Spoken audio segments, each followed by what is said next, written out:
Hai hai hai. Selamat datang kembali di channel Min Donghua. Kali ini kita akan melanjutkan cerita Donghua, Apoteosis. Nggak pakai lama lagi, langsung aja kita ke ceritanya. Check it out. Lagi pula mata hitam itu begitu menakutkan dan kekuatan yang terkandung dalam cahaya hitam itu bahkan lebih tak terbayangkan. Jika kekuatan di dalamnya dipindahkan ke seluruhnya ke pegunungan, berapa banyak gunung yang dibutuhkan? Bagaimanapun ada banyak puncak dan gunung besar dan kecil di seluruh kerajaan dewa. Meskipun belum ada yang membuat statistik spesifik, tapi perkiraan kasarnya pasti ada ratusan ribu gunung. Dengan begitu banyak gunung, bukankah cukup untuk mengimbangi kekuatan yang terkandung dalam cahaya hitam? Berapa banyak gunung yang dibutuhkan untuk mengimbanginya? 1.000 gunung, 10.000 kursi, atau mungkin 100.000? Youwang terus bertanya. Hampir 5 juta gunung musnah, jawab Loseng sambil tersenyum pahit. Jelas semua gunung di dunia kecuali yang berada di wilayah timur, semua hancur, sehingga para master besar alam laut dewa terdiam beberapa saat. Dan ekspresi mereka berangsur-angsur berubah drastis. Pada akhirnya, mereka hanya memiliki ekspresi ngeri. Jelas mereka tidak dapat memperkirakan seberapa besar dampaknya terhadap seluruh dunia, dan berapa batas transfer kekuatan yang dimiliki Loseng. Karena dia sebenarnya bisa mentransfer kekuatannya ke seluruh dunia sesuka hati. Jadi ada kemungkinan bahwa Loseng mewakili seluruh dunia. Sekarang seseorang akhirnya menemukan jawaban ini di dalam hatinya. Tentu saja mereka masih tidak dapat menebak bahwa Loseng telah mengintegrasikan kehendak dunia. Dari sudut pandang tertentu, Loseng adalah seluruh dunia. Mata hitam apa itu? Kaisar Perantian Feng menarik nafas panjang dan bertanya dengan suara rendah, karena hanya dengan satu gerakan bisa menghancurkan seluruh gunung di dunia. Dan yang penting adalah, pemilik mata itu mungkin mengira Loseng terlalu kecil untuk memblokir serangan mematikan cahaya hitam. Jadi dia meninggalkan dunia setelah melepaskan cahaya hitam. Namun hanya seberkas cahaya hitam yang dilepaskan sesuka hati bisa menghancurkan pegunungan di seluruh dunia. Jika beberapa sinar hitam lagi dilepaskan, bukankah akan mampu menghancurkan seluruh dunia? Jadi keberadaan apa itu? Sehingga sangat sulit bagi semua orang untuk membayangkan. Saya tidak tahu. Loseng menggelengkan kepalanya, bahkan King Long tidak bisa menjawab pertanyaan ini. Dan Loseng tentu saja juga tidak bisa menjawabnya. Namun Tobaime berkata saat ini. Saya tidak tahu apa itu, tetapi makhluk dengan kekuatan seperti itu setidaknya harus mencapai tingkat Tianshun. Jadi ini mungkin adalah Tianshun. Apakah ini kekuatan setingkat Tianshun? Loseng tiba-tiba berpikir, Tianshun yang kuat adalah makhluk tertinggi di alam semesta, jadi tidak terlalu sulit bagi mereka untuk menghancurkan seluruh dunia. Namun King Long mengungkapkan pendapat sebaliknya dalam pikirannya.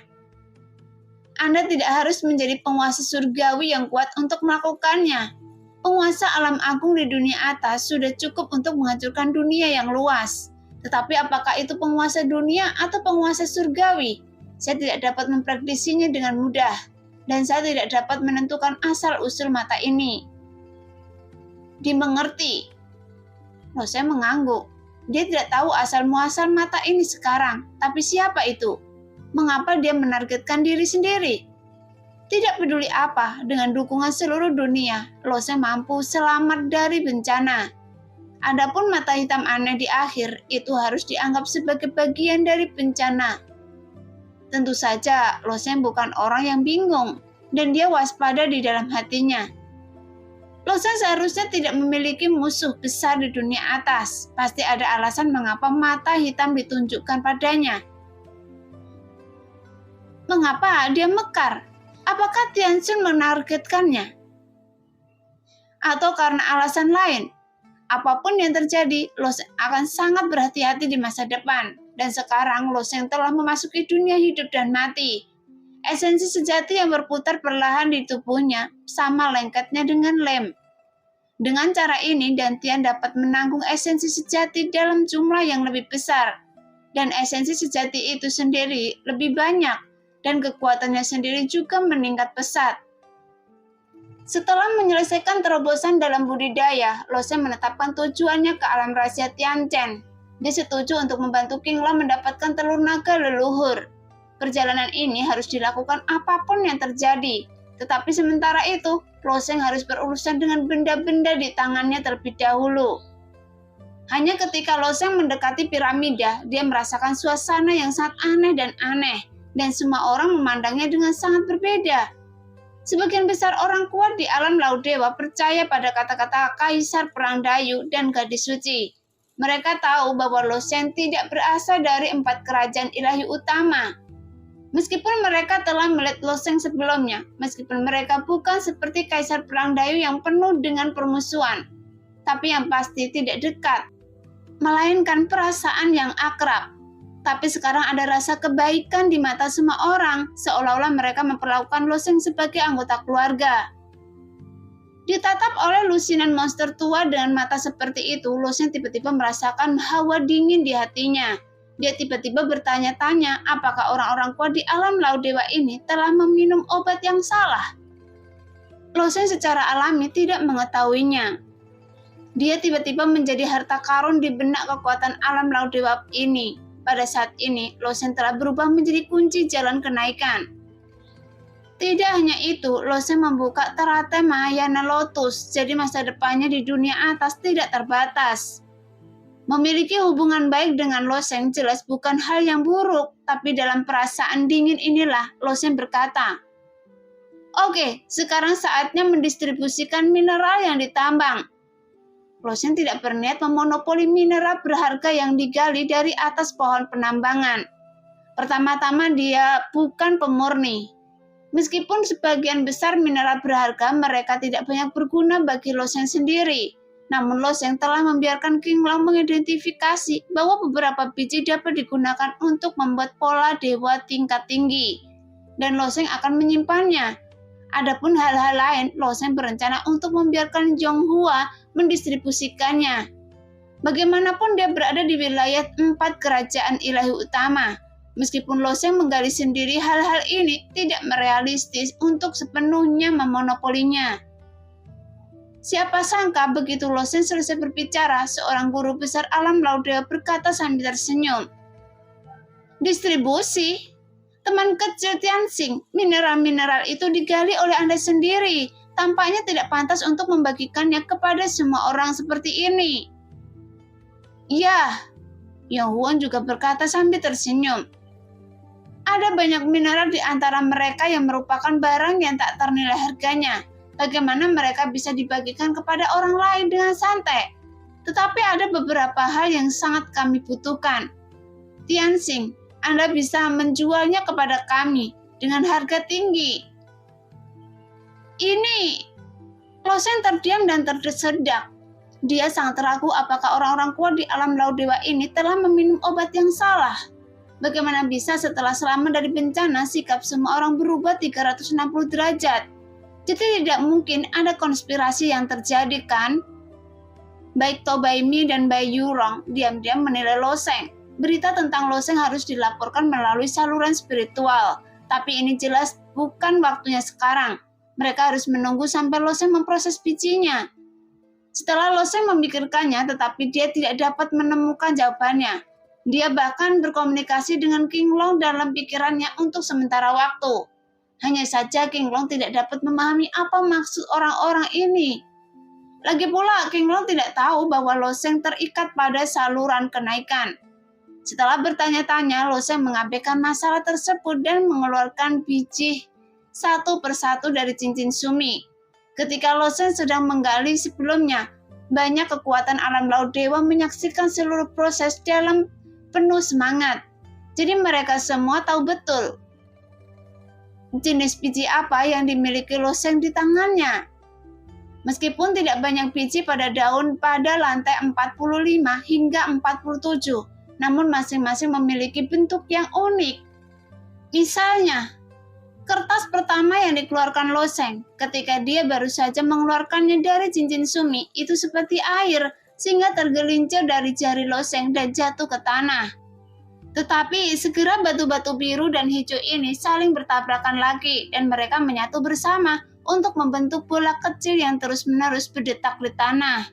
Namun Lo Sheng hanya tersenyum dan berkata, "Kalau begitu, berapa harga inti yang larut dalam air ini dijual kepada Anda?" Karena Lo Sheng pernah mengetahuinya dari Sun bahwa bahkan di dunia atas batu esensi sejati adalah salah satu mata uang utama yang beredar di sana. Karena orang-orang kuat di alam laut dewa ini penuh dengan air dan bersedia memberinya batu esensi sejati. Jadi bagaimana Lo Sheng bisa menolak? Tapi yang tidak disangka Lo Sheng adalah begitu dia selesai berbicara, Master Agung alam laut dewa tersenyum dan berkata, "Saya mempraktekkan hukum air dan saya hanya membutuhkan inti yang larut dalam air. Untuk 30.000 batu esensi sejati berkualitas tinggi. 30.000 batu esensi sejati kualitas terbaik adalah jumlah ini sangat banyak. Tapi Lo Sheng tidak ambigu. Jadi bisnis pertama diselesaikan. Lagi pula ada cukup banyak biji berharga di dalam cincinnya dan nilai dari kumpulan biji ini mungkin antara 30.000 sampai 50.000 dan beberapa di antaranya bahkan berharga hingga 100.000. Anda harus tahu bahwa jumlah batu esensi sejati kelas atas yang selalu tersedia di bendaharaan kerajaan dewa biasanya sekitar 2 hingga 300.000. Namun orang-orang kuat di alam laut dewa seringkali memiliki keluarga yang relatif kaya. Jadi mereka mampu membayar harga ini. Jadi setelah Lo Sheng memberi harga biji satu persatu, dia memperkirakan secara kasar bahwa dia memiliki sekitar 3 juta batu esensi sejati berkualitas tinggi di tangannya. Jadi dia sekarang ini benar-benar kaya dan berkuasa, bahkan dapat menyaingi harta kerajaan dewa. Setelah memproses biji, Lo Sheng mengeluarkan banyak inti jiwa dan menyerahkannya kepada Yo Huang. Inti jiwa ini adalah kunci untuk memasuki alam rahasia Tianchen. Jadi tidak ada gunanya bagi Lo Sheng untuk membiarkannya di tangannya. Lagi pula dia hanya perlu memastikan bahwa dia bisa memasuki alam rahasia Tianchen. Namun Lo Sheng masih sangat tertarik dengan cara menggunakan inti jiwa ini. Lagi pula para ahli alam Shen Hai ini datang ke Pulau Yuhuang untuk berburu serangga pemakan biji. Berharap mendapatkan 1 atau 2 inti jiwa. Namun kali ini mereka secara tidak terduga memanen ratusan inti jiwa. Jadi kuotanya cukup untuk menjelajahi alam rahasia Tianchen. Oke, sekarang inti jiwa telah didistribusikan, saatnya terbang ke alam rahasia Kaisar Dewa. Tianxing, izinkan saya membawa Anda ke sana bersama saya. Kaisar Perang Tianfeng tiba-tiba berkata sambil tersenyum. Namun banyak orang kuat di alam laut ilahi memelototi Kaisar Perang Tianfeng dan diam-diam mengutuk rubah tua ini di dalam hati mereka. Jelas dia juga ingin membawa Lo Sheng terlebih dulu dan mereka mungkin ingin menghapus wajah lamanya dan mengorbankan putrinya sendiri. Namun Kaisar Perang Tianfeng telah membela Lo Sheng sebelumnya yang dianggap memiliki keuntungan. Jadi Lo Sheng juga mengangguk dan tidak menyatakan keberatan. Faktanya, setelah merobos alam hidup dan mati, dia bisa mengandalkan kekuatannya sendiri untuk melawan kekuatan pengorbanan darah di Laut Suci Tianyu. Meskipun dia tidak membutuhkan bantuan orang lain, tapi tidak bisa menolak kebaikan Kaisar Perang Tianfeng. Tunggu! Saat ini Bai Yurong berjalan menuju Lo Sheng. Melihat Bai Yurong menghentikannya, Lo Sheng sedikit mengernyit. Wanita ini adalah satu-satunya musuhnya di antara 4 kerajaan dewa. Juga karena dia, Lo Sheng menjadi sasaran Kaisar Perang Dayu. Ada apa? Lo Sheng bertanya dengan muram. Bai Yurong tersenyum dan tiba-tiba mengeluarkan kristal ungu berbentuk berlian dari tangannya dan menyerahkannya ke Lo Sheng. Apa maksud Anda? Melihat kristal yang menunjuk ke dirinya sendiri, Lo Sheng menunjukkan sedikit kewaspadaan di wajahnya. Bai Yurong berkata dengan tenang, "Jangan takut, saya hanya merekam gambar Anda." Gambar? Lo Sheng bertanya. Kristal di tangan Bai Yurong setara dengan kristal yang digunakan untuk membuat Xin Wei. itu dapat menyeka gambar di dalamnya, namun kristalnya dapat melihat saluran kontra spiritual. Sebagai gadis suci esoteris, dia bertanggung jawab untuk berkomunikasi dari dunia atas dan dunia bawah. Sekarang seorang pejuang yang telah membuka teratai Mahayana, yang telah muncul di antara 4 kerajaan dewa utama dan telah membuka total 35 daun teratai. Jadi dia harus melaporkan orang tersebut dengan jujur. Melihat penampilan Loseng yang sangat menentang, pendeta Tao yang memiliki alis putih itu juga tersenyum dan menjelaskan kepada Loseng. Pada saat ini, Loseng akhirnya mengerti mengapa sikap orang-orang kuat di alam laut dewa tiba-tiba berubah arah, dan ternyata itulah alasannya. Tetapi dia tidak tahu mereka ras manusia cabang manakah di dunia atas. Apakah itu yang Yunlo atau yang dari Totianmyo, atau mungkin kekuatan ras manusia lain? Namun Loseng tidak bertanya, lagi pula dia belum pernah memasuki ras manusia alam atas, dan dia tidak mengetahui dengan jelas kekuatan ras manusia. Jadi dalam hal ini Loseng lebih baik berpura-pura bodoh. Setelah Bai Yurong menyelesaikan pekerjaannya, Kaisar Perang Tianfeng melambaikan lengan bajunya, dan aliran energi sejati melonjak keluar, membungkus Loseng, Ho Chen, Ho Yuan-er, dan lainnya di dalamnya. Kemudian dia merasakan kekuatan yang kuat menariknya pergi. Dia naik ke langit dan terbang menuju kedalaman Laut Suci Tianyu. Segera kaisar perang lainnya juga terbang satu demi satu, dan Raja Yan dan Joning dan lainnya juga dibawa pergi dari Pulau Yuhuang. Namun tidak semua orang memenuhi syarat untuk pergi ke alam rahasia Kaisar Dewa. Faktanya hanya sejumlah kecil orang kuat di alam laut dewa yang pergi ke alam rahasia Kaisar Dewa setiap tahun. Karena saat itu hanya ada begitu banyak inti jiwa, jadi tidak ada gunanya pergi lebih banyak orang. Kali ini 4 kerajaan dewa utama dapat dianggap tiba-tiba kaya, dan jumlah inti jiwa tiba-tiba berlipat ganda beberapa kali lipat. Jadi selain orang-orang kuat di alam laut dewa, dan mereka juga dapat membawa beberapa generasi muda. Tapi itu hanya terbatas pada para pangeran kerajaan dewa. Adapun para jenius tingkat dewa yang tersisa, mereka hanya bisa pulang. Sekarang Loseng terbungkus oleh energi sejati Kaisar Perang Tianfeng dan terbang jauh di udara. Dan Kaisar Perang Tianfeng memanfaatkan kesempatan ini untuk mengobrol dengan Loseng. Saat ini pemimpin kerajaan dewa yang bermartabat sebenarnya bertanya kepada Loseng tentang pengalaman hidupnya. Sama seperti wanita yang menjadi pencari jodoh mendengar itu. Loseng masih menjawabnya satu persatu. Namun ketika Kaisar Perang Tianfeng tiba-tiba bertanya kepada Loseng, apakah dia ingin menikahi seorang putri? Loseng juga segera menyadari apa maksud Kaisar Perang Tianfeng. Oleh karena itu, Loseng melirik ke arah Ho Yun-er di sebelahnya. Namun Ho Yun-er membenamkan kepalanya dengan sangat rendah dan telinganya menjadi merah. Segera Loseng tersenyum tipis dan menjawab, "Saya belum menikah, tapi saya punya perjanjian di rumah." Dalam pandangan Loseng, ketika dia kembali ke wilayah tengah, dia akan memenuhi janjinya dan mengadakan upacara penanaman ganda dengan Neng Yudi. Setelah mendengar jawaban Loseng, Kaisar Perang Tianfeng menunjukkan ekspresi kecewa di wajahnya. Dia ingin mencarikan pernikahan untuk putrinya, meskipun normal bagi seorang pria untuk memiliki 3 istri dan 4 selir. Terlebih lagi di dunia, dia sendiri memiliki beberapa keindahan di istananya sendiri. Bahkan jumlahnya jauh lebih dari 3.000. Tapi seorang putri agung dari kerajaan dewa tidak bisa menikah begitu saja dan menjadi selir seperti yang dilakukan orang lain. Tepat ketika Kaisar Perang Tianfeng merenung, Ho Yun-er juga memasang ekspresi marah di wajahnya. Dia selalu patuh di depan ayahnya, tetapi dia tidak bisa menahannya ketika ayahnya sedang berbicara dengan orang lain di depannya. Terlebih lagi, dia sedikit kecewa ketika mendengar bahwa Loseng sudah membuat janji, tapi dia tidak mengeluh. "Ayah, jangan tanyakan tentang hal-hal ini." Namun Kaisar Perang Tianfeng masih berkata dengan senyum ramah di wajahnya, "Ada apa dengan ini? Apa saya tidak memikirkan Anda?" Ho Yun-er menatap ayahnya dengan tajam dengan sedikit kerumitan di matanya. Sejak zaman kuno, wanita cantik mencintai pahlawan. Sejak Loseng mengalahkan dirinya sendiri di Sungai Singlong, Ho Yun-er memang memiliki perasaan di hatinya. Tapi bagaimanapun juga dia masih seorang gadis di bawah 20 tahun. Bagaimana dia bisa bersedia mengungkapkannya?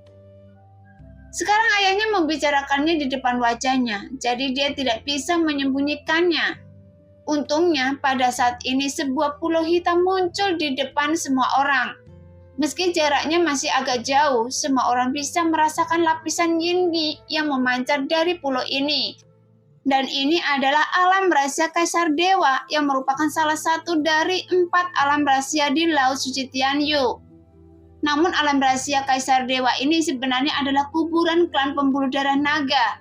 Dan ada jutaan mayat klan pembuluh darah naga yang disimpan di kuburan ini. Setelah mengorbankan darah klan pembuluh darah naga, semua makhluk di seluruh ras telah berubah menjadi kumpulan kabut darah. Berubah menjadi kutukan kuat yang menyebar ke seluruh Laut Suci Tianyu. Namun mayat yang ada di kuburan bukanlah makhluk hidup, sehingga mayat tersebut tidak terpengaruh oleh pengorbanan darah. Sejujurnya, jika bukan karena alam rahasia Tianchen, para pejuang dari 4 kerajaan dewa utama tidak akan tertarik dengan alam rahasia Kaisar Dewa. Mereka mungkin bisa mendapatkan beberapa objek di pemakaman ini, tetapi banyak orang berkuasa di alam laut dewa tidak tertarik dengan hal ini, karena itu terlalu meremehkan. Namun kekuatan pengorbanan darah di alam rahasia Tianchen terlalu kuat, bahkan Master Besar Alam Laut Dewa tidak dapat menahan kekuatan pengorbanan darah. Pada akhirnya, mereka menemukan metode yang tidak berdaya, menggunakan inti jiwa untuk mengendalikan mayat klan pembuluh darah naga, dan kemudian melalui mayat itu memasuki dunia rahasia Tianchen. Dan inilah tujuan semua orang datang ke alam rahasia Kaisar Perang Dewa kali ini.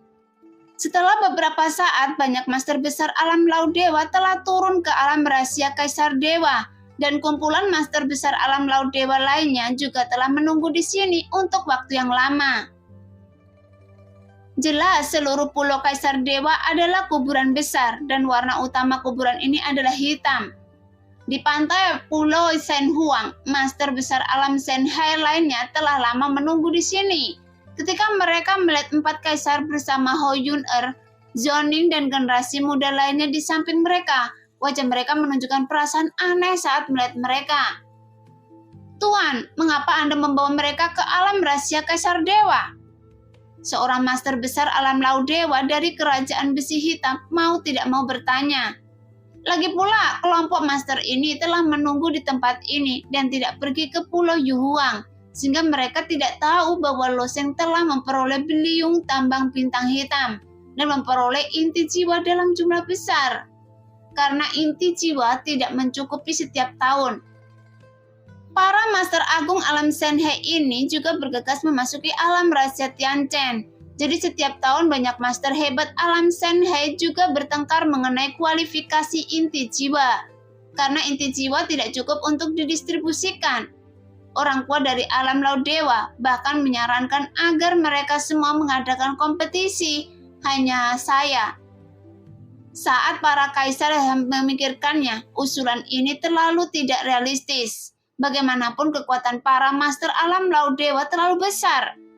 Jika mereka bertarung seperti ini, Pulau Kaisar Dewa akan hancur hanya dalam beberapa pertempuran. Bahkan konflik ini belum terselesaikan sampai sekarang. Jadi apa maksudnya Raja membawa para pangeran ke sini? Mengapa Luo Tianxing ada di sini? Apakah dia berencana mengalokasikan sebagian inti jiwa kepada junior ini di tahun ini? Youwang tersenyum tipis dan berkata, Yoking, tolong keluarkan semua inti jiwa cadangan. Mendengar ini, Master Besar Alam Laut Dewa bernama Yoking tampak terkejut. Tuan, berapa banyak inti jiwa yang Anda dapatkan kali ini? Apakah Anda perlu menggunakan kuil cadangan? Kuil ini digunakan untuk menstimulasi inti jiwa. Itu juga dibangun oleh pengrajin kerajaan besi hitam. Tahun ini dia menghitung inti jiwa sebelum berangkat, jumlahnya 29, yang berarti dibutuhkan 29 inti jiwa yang sedang mekar penuh. Umumnya di Pulau Yuhuang mendapatkan satu inti jiwa setelah membunuh semua serangga pemakan biji, dan itu dianggap sebagai keberuntungan. Adapun mendapatkan 2 inti jiwa sebelumnya belum pernah terjadi selama beberapa dekade. Mungkinkah para kaisar cukup beruntung dan mendapatkan 3 atau bahkan 4 inti jiwa kali ini? Lagi pula kuil bukanlah barang berharga. Jadi Yoking menyiapkan 200 kuil di tangannya. Namun tidak peduli berapa banyak kuil yang ada, tidak ada gunanya tanpa inti jiwa. Yohuang tersenyum ringan dan berkata, "Singkirkan semua inti jiwa, kali ini kami mendapat lebih dari 100 inti jiwa." "Apa? Dengan lebih dari 100 inti jiwa, bukankah semua orang bisa memasuki alam rahasia Tianchen?" "Bagaimana ini mungkin? Hanya ada begitu banyak di pohon biji kan? Tidak mungkin semuanya bisa digali oleh serangga pemakan biji." Meskipun inti jiwa tidak hanya harus digali oleh serangga pemakan biji, tetapi juga digali hanya dalam beberapa hari ini. Karena jika waktunya terlalu lama, biji tersebut akan dicerna oleh serangga pemakan biji. Jadi mereka tidak percaya sama sekali bahwa inti jiwa telah dikeluarkan dari perut serangga pemakan biji. Namun orang kuat dari alam laut dewa lainnya berkata, "Tuan, apakah Anda sudah menemukan cara membuka daun teratas?" Setelah banyak pertimbangan, ini adalah satu-satunya kemungkinan.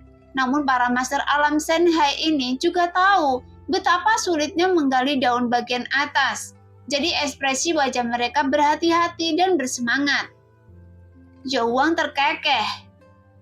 "Semuanya, kalian harus berterima kasih kepada Tianxing, karena Tianxinglah yang menggali inti jiwa ini satu persatu." Tepat ketika kata-kata ini keluar, sekali lagi mengejutkan para master alam laut dewa.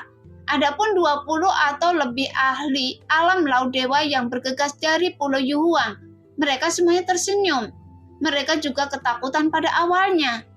Jelas tidak ada yang mengira Lo Sheng bisa mengeluarkan beliung tambang bintang hitam. Namun dibandingkan dengan guncangan beliung tambang bintang hitam dan pohon tambang, ini jauh lebih mengejutkan dibandingkan guncangan yang ditimbulkan oleh kesengsaraan Lo Sheng. Kemudian Yohuang menceritakan apa yang terjadi di Pulau Yuhuang kepada para master besar alam laut dewa ini. Ketika para master besar alam laut dewa itu melihat ke arah Lo Sheng lagi, mata mereka berubah. Bagaimanapun perbaikan jalur kenaikan mungkin merupakan kabar baik yang belum pernah terjadi sebelumnya. Bagi mereka dibandingkan dengan kabar baik ini, tampaknya menjelajahi alam rahasia Tianchen sudah menjadi masalah sepele. Namun, master besar alam laut dewa bernama Yoking dengan cepat mengambil kuil cadangan. Baru kemudian Lo Sheng melihat bahwa yang disebut kuil adalah kotak-kotak kecil. Tapi kotak-kotak kecil ini dibuat dengan sangat indah, dengan bagian atas yang besar dan bagian bawah yang kecil. Lantainya ditopang oleh 4 kaki kecil. Hal yang paling istimewa dari kotak ini adalah bahan yang digunakan, karena Lo Sheng mencoba menggunakan indranya untuk menjangkau ke dalamnya untuk menjelajah, tetapi langsung terpental. Jadi kuil ini sepertinya mampu mengisolasi jiwa dari persepsi. Melihat master besar alam laut dewa sibuk mengatur ini, Lo Sheng hanya berdiri di samping dengan tenang. Tidak peduli apa, master besar alam laut dewa ini tidak akan menolaknya untuk memasuki alam rahasia Tianchen. Jadi dia hanya harus menunggu. Setelah mengatur tempat suci, Yohuang mulai membagi inti jiwa karena jumlah inti jiwa kali ini mencukupi. Tidak hanya semua penguasa besar alam laut dewa yang bisa mendapatkan 1 inti jiwa, tetapi Ho Yun-er, Ho Chen, Zhou Zihua, Zhou-ning, dan pangeran kerajaan lainnya juga mendapatkannya.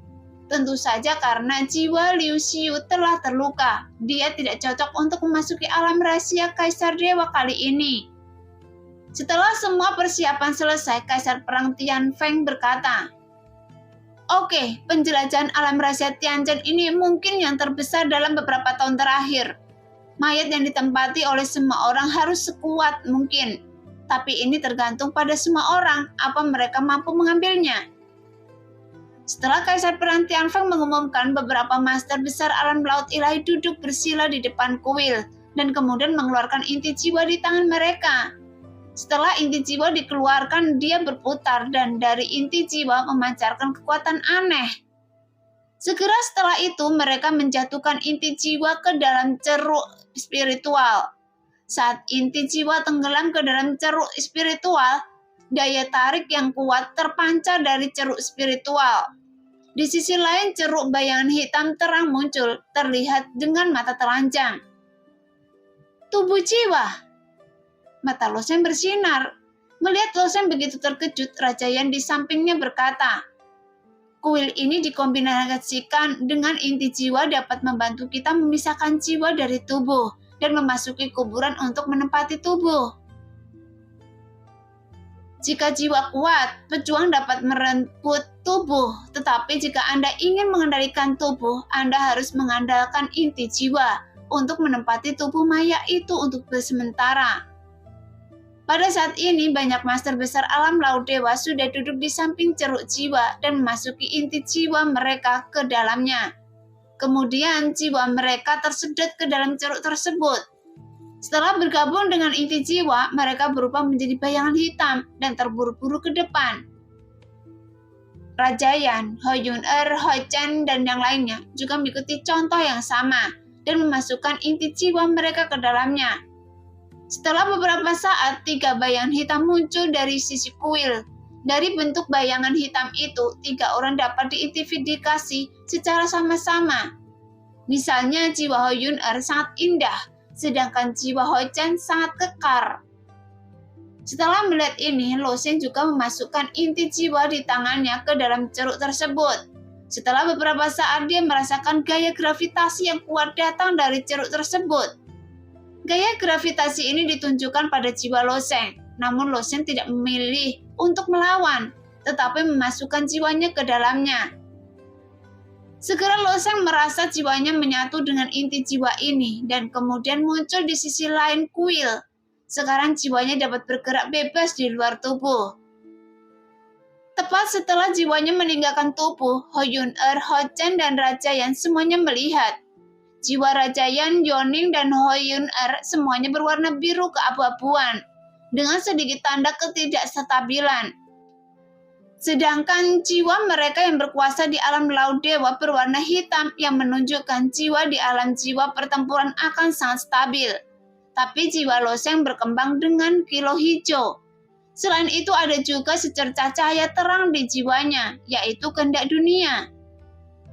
Lo Sheng, jiwa Anda. Ho Yun-er menggunakan kesadarannya untuk berkomunikasi dengan Lo Sheng. Sebelumnya jiwa Lo Sheng tersembunyi di dalam pikirannya. Tidak ada yang bisa melihatnya tanpa memasuki pikirannya. Tapi sekarang tidak bisa disembunyikan. Mendengar itu, Lo Sheng tersenyum ringan dan berkata kepada mereka, "Ayo keluar." Setelah banyak jiwa yang menyatu dengan inti jiwa, mereka langsung maju menuju kedalaman alam rahasia Kaisar Dewa saat ini. Hanya saja alam rahasia Kaisar Dewa ini adalah kuburan yang telah diperbaiki dengan sempurna. Setelah jiwa-jiwa ini menempuh jarak tertentu, mereka berhenti di pintu masuk kuburan. Kemudian ada lampu yang tergantung di sebelah gerbang kuburan. "Kalian, tunggu sebentar." Sebuah kesadaran kekuatan alam laut dewa tiba-tiba menyelimuti Lo Sheng dan yang lainnya. Nah, demikianlah cerita hari ini. Terima kasih yang sudah menonton video Min-er sampai selesai. Sampai jumpa di video selanjutnya. Bye-bye.